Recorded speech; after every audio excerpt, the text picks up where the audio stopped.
수강생 여러분 안녕하세요. 지난 시간에는 한국 경제와 여성 강좌의 방향에 대해 간략하게 소개해 드렸습니다. 이번 시간은 국제 지표를 통해 한국 여성의 현재 모습에 대해 살펴보겠습니다. 첫 번째로 살펴볼 지표는 UNDP 성불평등 지수입니다. UNDP에서 매년 발간하는 Human Development Report에는 전 세계 각국의 성불평등 지수를 수록하고 있습니다. 생식 건강, 여성 권한, 노동 참여의 3개 부문에서 모성 사망비, 청소년 출산율, 여성 의원 비율, 중등교육 이상을 이수한 인구의 성별 비율, 경제활동 성별 참가율의 5가지 지표를 통해 계산합니다. 한국은 2017년부터 2019년까지 전 세계 180여 개 국가 중 10위였다가 2022년에는 순위가 15위로 하락했고 2024년에는 한 단계 더 낮은 16위를 기록했습니다. 성불평등 지수는 완전 평등하면 0, 완전 불평등하면 1의 값을 갖는데 한국의 지표 점수는 2017년 0.067에서 2019년 0.058로 다소 낮아졌다가 이후 2022년 0.067까지 다시 조금 상승했습니다. 2024년의 지표 점수는 전년보다 조금 하락한 0.062입니다. 각 지표별로 살펴보면 우선 모성 사망비는 11.0을 계속 유지하고 있습니다. 모성 사망비는 임신, 분만 및 관련 합병증으로 인한 사망 여성의 수를 인구 10만 명당 수치로 환산한 값입니다. 청소년 출산율은 15세부터 19세 여성 인구 1000명당 해당 인구 중 출산자의 수인데 2017년 1.6에서 2019년 1.4로 낮아졌다가 2022년에는 2.2로 늘었습니다. 여성 의원 비율은 의회의 의원 중 여성이 차지하는 비율입니다. 2017년 16.3이었다가 2018년 17.0으로 증가했고 2022년에는 19.0으로 더 늘었습니다. 한편 중등교육 이상을 받은 인구 비율은 해당 남성 인구 비율과 해당 여성 인구 비율의 격차가 지수 계산에 반영됩니다. 한국은 중등교육 이상을 받은 인구 비율이 남성과 여성 모두 높은 편이지만 해당 남성의 비율이 해당 여성의 비율보다 더 높습니다. 2017년 88.8%였던 중등교육 이상을 받은 여성 인구 비율은 2020년에는 80.4%로 하락했다가 2022년에는 83.1%로 다시 상승했습니다. 중등교육 이상을 받은 남성 인구 비율은 93 내지 95% 정도를 꾸준히 유지하고 있습니다. 경제활동 참가율은 생산 가능 인구 중 취업자와 실업자를 합한 경제활동 인구의 비율입니다.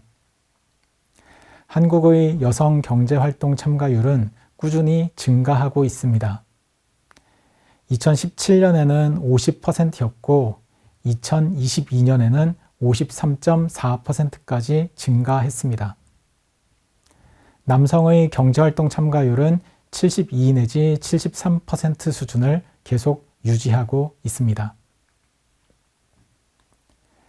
세계경제포럼 WEF는 매년 세계 성격차 지수 보고서를 발간합니다. 성격차 지수는 4개의 하위 지표로 구성되어 있는데 각각 경제 참여와 기회, 교육 이수, 건강과 생존, 정치 권한입니다. 이 지수는 0과 1 사이의 값으로 작성되는데 1에 가까울수록 격차가 적은 성평등을 의미하고 0에 가까울수록 격차가 큰 불평등을 뜻합니다. 2024년 한국의 WEF 성격차 지수값은 0.696으로 전 세계 국가들 중 94위에 머물고 있습니다. 지수값은 2023년보다 상승했고 순위도 2023년 105위보다 11계단 더 상승했습니다. 세부 지표별로 보면 경제 참여와 기회 부문에서 순위가 112위, 교육 이수 부문의 순위는 100위, 건강과 생존 부문 순위는 47위, 정치 권한 부문의 순위는 72위였습니다. 경제 참여와 기회 부문에서 한국은 전문 기술직 근로자 수의 남녀 격차에서는 세계 1위였지만 노동시장 참가율 성별 격차, 유사 업무에 대한 임금 성별 격차, 추정 근로소득 격차, 행정관리직 여성 비율 격차에서 점수가 낮았습니다. 교육 이수 지수는 문해율, 초등교육, 중등교육, 고등교육의 성별 격차로 작성되었는데 1점 만점에 0.98점으로 점수 자체는 매우 높았습니다. 다만 성별 격차가 없는 국가들이 많아 순위는 낮은 편이었습니다. 건강과 생존 지수에서는 이제 출생 성비의 성별 격차에서는 세계 1위 수준으로 격차를 해소했으나 아직 건강한 기대 여명과 관련한 순위는 상위권에 속하지 못해서 부문 지수 순위는 47위가 되었습니다. 정치 권한의 경우 여성 의원 비율과 여성 장관 비율이 낮아 역시 부문 지수 순위가 낮아졌습니다. 한국의 여성가족부는 2009년부터 국가 성평등 지수를 작성하여 발표하고 있습니다. 이 지수는 남녀의 격차와 성과 수준을 측정하고 성평등 달성을 목적으로 작성하고 있습니다. 국가 성평등 지수는 세계 정책 영역의 8개 분야 25개 개별 지표로 구성됩니다. 정책 영역은 성평등한 사회 참여, 여성의 인권 복지, 성평등 의식과 문화입니다. 8개 분야는 경제활동, 의사결정, 교육 직업훈련, 복지, 보건, 안전, 가족, 문화 정보 등입니다. 개별 지표로는 경제활동 참가율, 성별 임금 격차, 국회의원 비율, 평균 교육연수, 공적연금 가입률, 건강검진 수검률, 가사 노동시간, 육아휴직자, 가족관계 만족도, 성별 정보화 격차 등이 포함되어 있습니다.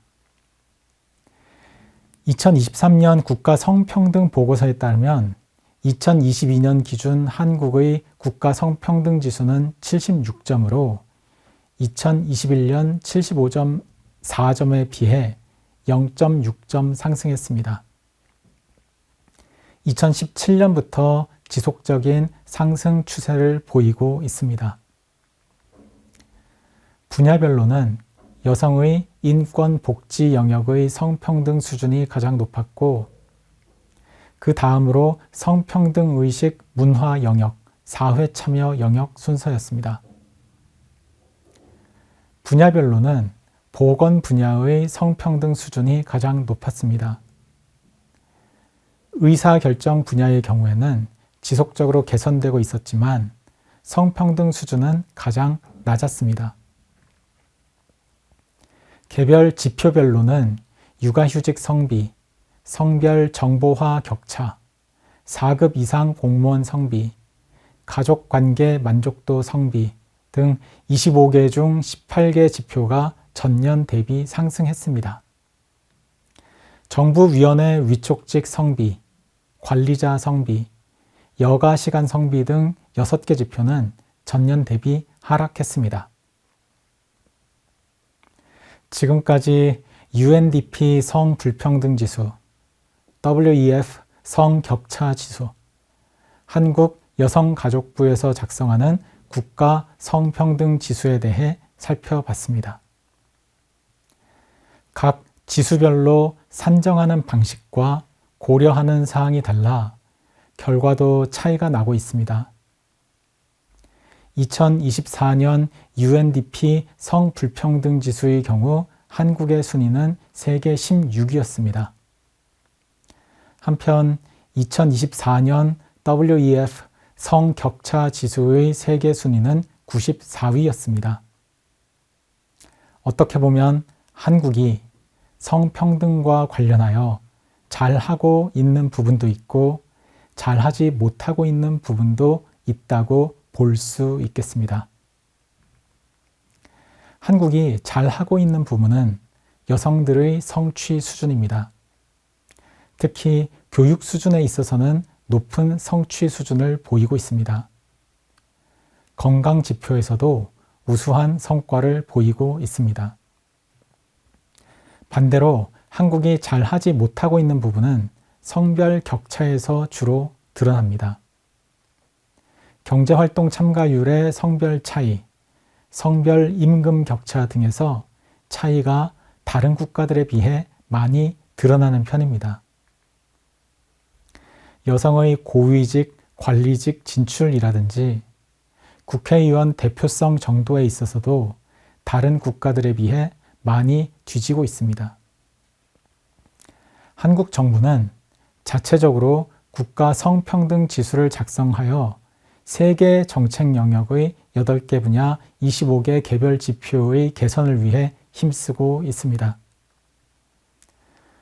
한국 정부가 작성한 국가 성평등 지수에 따르면 최근 수년간 한국의 성평등 지수는 지속적으로 개선되고 있습니다. 하지만 국제 성평등 관련 지수와 함께 비교해보면 아직까지 나아가야 할 길이 멀어 보이기도 합니다. 이번 시간은 여러 국제 지표를 통해 한국 여성에 대해 살펴보았습니다. 다음 시간은 한국여성정책연구원 성인지 통계 인포그래픽 자료를 통해 한국 여성의 현실에 대해 살펴보겠습니다.